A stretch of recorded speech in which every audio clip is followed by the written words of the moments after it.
here at the Simple Podcast, one of the things I try to do is always focus on the landscape of real estate in Canada.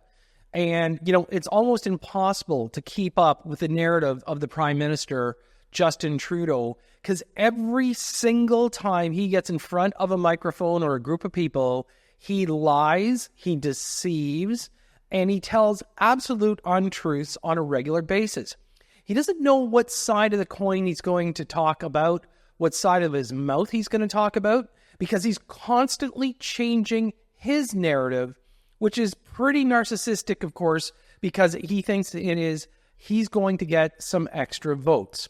So, one of the things I would love for you to do is make sure you follow us here, okay? Make sure you subscribe. And, I do want to hear your comments on this one because it's just a couple of, chopped up versions of the actual interview that he just recently had talking about real estate in Canada and the fact that we call it, let's say, more of the mature generation shouldn't be owning the homes they do. Let's take a look at what he has to say. You shouldn't be able to flip a home, 8 years later and have it double the price, right? I mean, there's something unsustainable, and it moves housing into an investment vehicle rather than a vehicle for supporting a family and building a community around it. And as soon as it's Okay, hang on for a second. Okay, first and foremost, let's talk about flipping. The last time I took a look at flippers, and being in real estate for 35 years, it's normally within the first year or two, or for that matter, they buy brand new construction and flip it before it's closed. 8 years? Are you kidding me? Flipping? Buddy, you're not even close. You're not even on the planet with this one. When we think about 8 years, do you know that's an entire child's elementary school career? So, I don't know, you go in grade 1, graduate grade 8, guess what? You got to move to another high school because it's maybe not in the area where you want to be. So this guy thinks that flipping is, in 8 years, is flipping. And to create some kind of investment strategy, isn't he the same guy that a couple weeks ago turned around and said flat out, hey, listen, you know what? We don't want real estate to go down because the boomers have a lot of their investment in their primary residence. No kidding. Let's see what else this guy had to say. Investment vehicle, you have people who have money using it as a way of generating more, as opposed to saying, okay, everyone should have an opportunity to do this. You talk to an older generation of folks, they say, oh no, I remember I had to scrimp and save for years before we could set a down payment on a home. It was really hard. It was a big expense. Housing's always hard. It's not like, grandparents, loaf of bread used to cost me a nickel or whatever it is. It's this idea that, oh no, housing was always the big expense, and it was always hard to get into housing. So they see young people saying, oh, it's hard to get into housing. Like, yeah, no, we lived that. And to explain to them, no, you didn't. There is something foundationally different in this generation that young people have. Okay, great let's job stop for a second, okay? Here's the thing. You're right. There's something fundamentally wrong in this generation, and it's you, okay? Buddy, take a look in the mirror. You know what? You want to talk about affordability. You want to talk about problems in housing. You want to talk about this existing new generation. You need to take a look at you. And yeah, you know what? I'm offended by this guy because when he starts talking about that, let's say my generation, yeah, we had to scrimp and save. Yes, we didn't turn around and have Starbucks every single day. We didn't have cell phones every single day. We had none of it, but we still had to scrimp and save to buy a property. This entitled silver spoon, whatever you want to call him, he turns around and doesn't have a clue.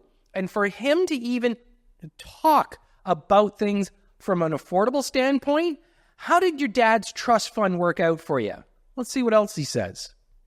Jobs and a solid side hustle and shifted expectations, and they still can't find a place to actually start on that path towards home equity or home ownership. Like that shift is different. And part of it's the underinvestment in housing construction over decades. You have a Okay, whole hang on bunch for a second. Let's talk about housing construction over decades. Okay, recently with him opening up the borders, this is what has put an astronomical amount of pressure on the housing. Okay, and yet he will never own any of this. Let's see what else he says.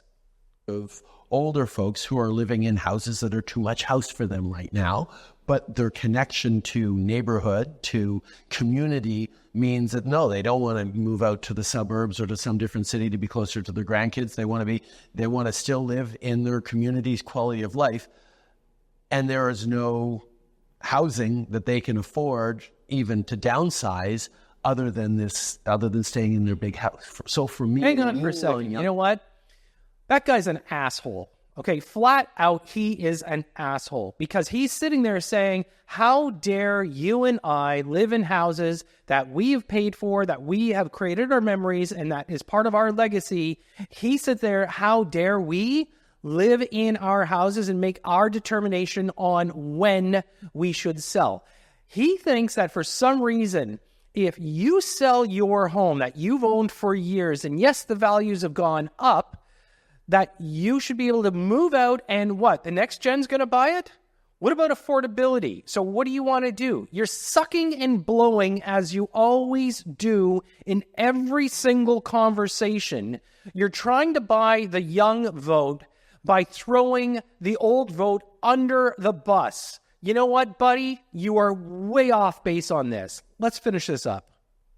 Young people and bringing them in 2015 was a hugely important part of what shaped my entry into politics. Yeah, hang on for a second. You know what? This is interesting. So 2015, he states that he brought young people in to shape his ability in politics. Yes, I guess by promising you're going to legalize marijuana, that is the only way you could get the young vote. Because you know what? You offered nothing else. You offer nothing, period. In fact, housing hasn't been on your radar until 10 months ago when you realized you're going to lose all your backing. Let's look. And the irony is now 10 years later, I look at those young people who got involved with me the first time. They're now in their late 20s and they're saying, I can't afford a home. Like, I thought you were supposed to be fixing this, and instead the world has gone in the wrong direction. And you can say, look, it would have been way worse had we not made the investments we did. But that's way worse. Hang on for a second. Did you just hear what he said?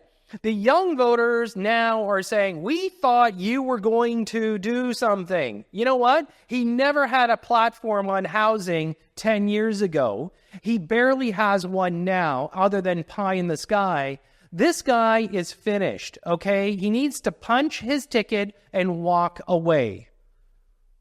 To me, to the need in this budget to say, okay, there's something fundamentally shifted in our economy that young people don't have the kinds of opportunities they had before. And that's what we're trying to go at. Yeah, you're right. That's what you're trying to go at. In the meantime, Canadians are going to have to take it like they always do. Your budget is a mockery, okay? Your promises are a joke. You're flipping and flopping and sucking and blowing nonstop, okay? When it comes down to housing, you should not even be in this lane. It should not be even a conversation that you will have. This is way beyond ridiculous for him to sit there and have his paid actors behind him, okay, as he always does, and he spends millions and millions and millions of dollars on studies to try to say that people that have owned a house for 30 years are wrong, they're being greedy, they should sell and get out so the next gen should have it. You know what? I believe in the next gen, and this is why one of the things here always that we try to encourage is that, yes, the next gen does need our help. But if you're trying to squash all parts of the economy, how are we going to give them help? We can't collapse the real estate market because guess what? There'll be nothing left of Canada at that point. So as, Canadians, here's the one thing you need to do. Yes, real estate is important to own. Real estate is important for you to own for your family in the future. This idiot saying flipping is 8 years, he has lost his mind. I don't even think he's ever had to buy a house because he's gotten everything given to him, shoved up his proverbial, you know what, with that spoon from daddy. Moving forward, you know what? Watch out for your own. Take care of your kids. If you want, subscribe. Leave me your comments. Love to hear what you think of what he has to say.